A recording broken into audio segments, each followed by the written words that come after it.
You probably paid a tax this morning. Not when you bought coffee, not at the gas station. You paid it while you were sleeping. It took a small piece of everything you own.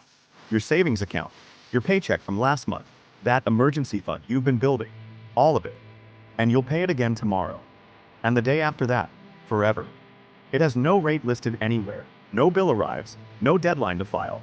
But it's the largest tax most people will pay in their lifetime. And here's the part that should bother you. Almost none of it pays for your roads, your hospitals, or your kids' schools. So where does it go? Let me show you how money is supposed to work.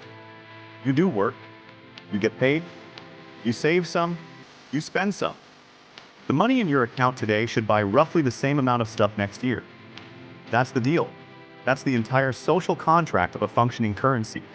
But that's not what happens. In 1970, the median home price in the United States was around $23,000. Today, it's over $400,000. A new car costs $3,500. Now it's $48,000. A year of college was about $1,200. Now it's $35,000. Your grandfather bought a house on a single income with a high school diploma. You have a degree and a side hustle and you're splitting rent. Did houses get 17 times better? Did cars become 13 times more valuable? Or did something happen to the money itself? Here's what happened. Since 1971, the United States has printed more than 90% of all the dollars that have ever existed. Not figuratively, literally. 9 out of every $10 in circulation were created in the last 50 years. Most of them in the last 15. Every time the government needs money it doesn't just raise taxes. It does something quieter. The Federal Reserve creates new money. Sometimes they call it quantitative easing. Sometimes it's stimulus. Sometimes it's a bailout. The name changes. The process doesn't. New money enters the system. It goes to banks first, then corporations, then government programs. Then, eventually, it trickles down to you. But by the time it reaches your paycheck, prices have already moved. That gap, the time between when money is created and when you get access to it, that's where you pay the tax. It's called inflation, and it's not an accident. It's policy. Let's do the math. The official inflation rate right now is somewhere around 3%. The government says that's healthy. That's the target.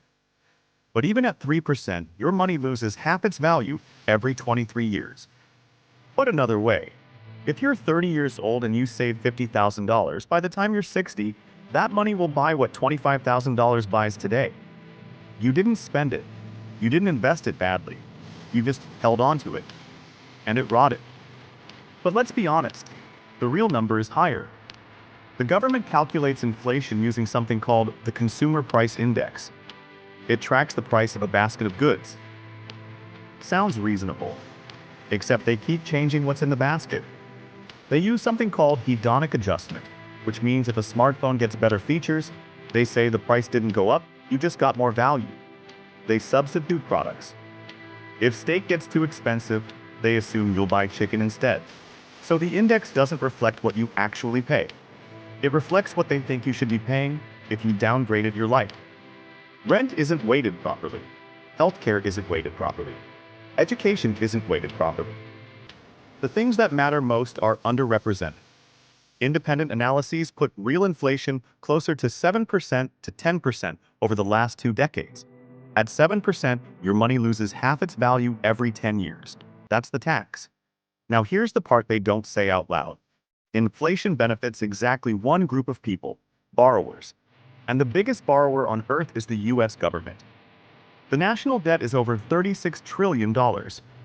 Every year, the government pays interest on that debt.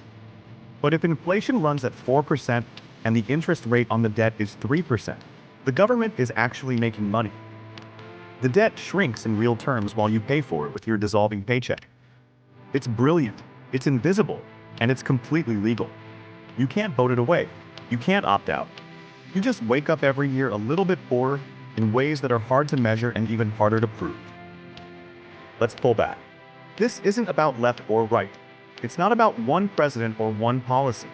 This has been happening under every administration for 50 years. It's structural.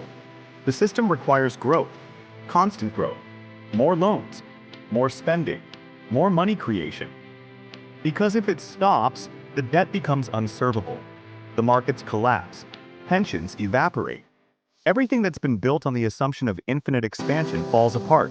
So they keep printing. And they keep telling you it's fine. They say inflation is transitory. Then it's not. They say it's under control. Then your rent goes up 30%. They say wages are rising. And technically they are. But prices are rising faster. You're running on a treadmill that speeds up every time you get close to catching your breath. Here's the irony. The people hurt most by inflation are the ones it's supposed to help.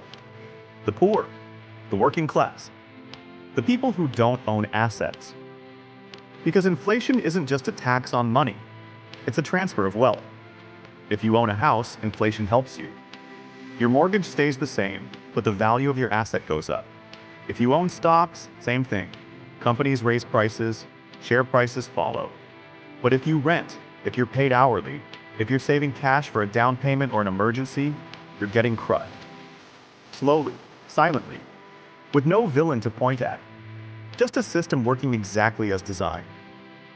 There's a reason gold has been valuable for 5,000 years. It's because you can't print it. There's a reason Bitcoin exists. It's because people are looking for an exit. There's a reason every major empire in history that debased its currency eventually collapsed. Rome, Weimar Germany, Zimbabwe, Venezuela. They all did the same thing. They printed money to pay for things they couldn't afford. They told people it was temporary, they adjusted the measurements, they blamed external enemies. And then one day the currency stopped meaning anything. We're not there yet. Not even close. The dollar is still the global reserve currency. It's still trusted. For now. But trust isn't infinite, and neither is time. So what do? You can't stop inflation. You can't refuse to pay the tax. It's automatic. It's atmospheric. But you can understand it. You can plan around it. You can stop keeping all your wealth in cash. You can buy assets. You can learn how the game is played and stop pretending it's fair. Because the system isn't broken. It's working perfectly. Just not for you. Here's the question I'll leave you with. If the government can create money whenever it wants, and inflation is the result, and inflation is just a hidden tax that transfers wealth from savers to debtors, then why do we still pretend taxes are the problem? Maybe the real question isn't how much you're taxed. Maybe it's how many ways you're being taxed without ever seeing the bill.